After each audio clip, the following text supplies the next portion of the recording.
this lesson, we're going to review some of the key changes that you can expect to see on the ACT exam in 2015. Now, this is a big issue because many state school boards around the nation have been adopting the Common Core curriculum over the last couple of years. And because of this, we've all been wondering how this is going to affect the ACT exam.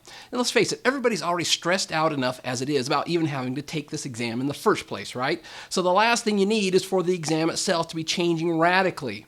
Well, I've got good news. Will the ACT exam be changing in 2015? Yeah, it's going to change, but the changes will not be nearly as bad as many of us feared that they would be. So what I want to do is actually begin by discussing the things on the ACT exam that will not be changing in 2015. First of all, the overall difficulty of the exam will not be changing. It's going to be just as hard as it always has been in previous years, but fortunately it's not going to be any more difficult than it was in previous years.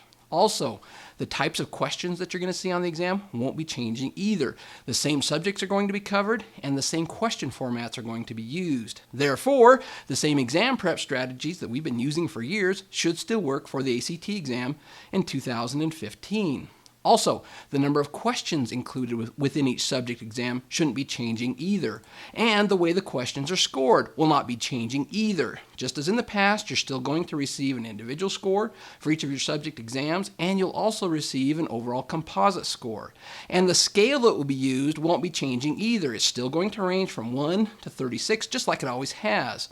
However, be aware that the way your scores will be reported will be changing in 2015. And now these changes are designed to help you, as well as the schools that you're going to be applying to determine your individual strengths and your individual weaknesses based upon your exam results. Now, just as I said, you will still receive an individual score for each subject exam, as well as an overall composite score. But you're also going to see 4 new subscores on your exam results. The first one is your science, technology, engineering, and mathematics score, or just your STEM score.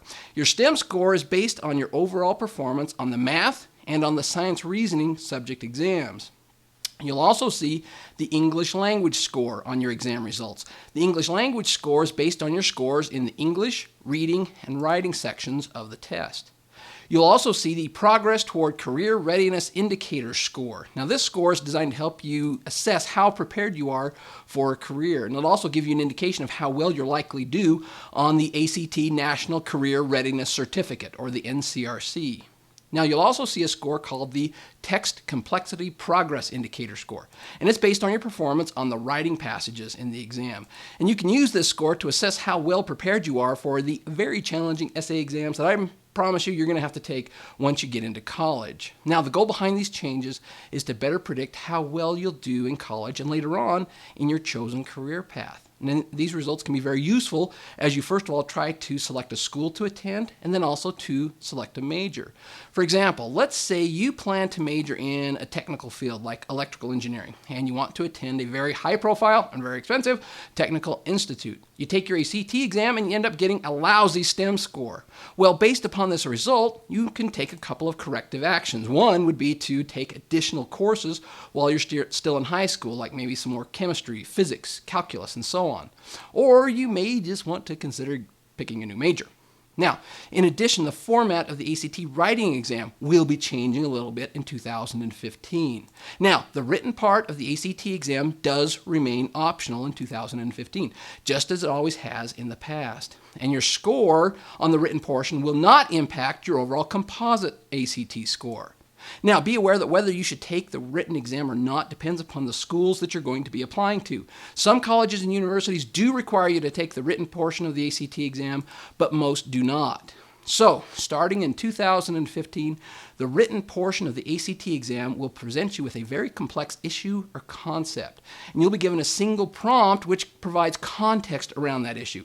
And it will also provide 3 perspectives on that issue. Then, using that information, you need to first analyze that issue, evaluating it from the multiple perspectives. Then you need to develop your own opinion about the issue, explaining how your opinion relates to the perspectives that were given in the prompt. Once you're done, your written response will be evaluated based upon your analysis as well as the ideas that you present. Also, your idea development, your organization, and your language will be evaluated as well. Now, because this new form of the written exam is a little more challenging than those that were used in years past, you'll actually be given an extra 10 minutes to complete it. In the past, you had 30 minutes. Now you're going to be given 40 minutes.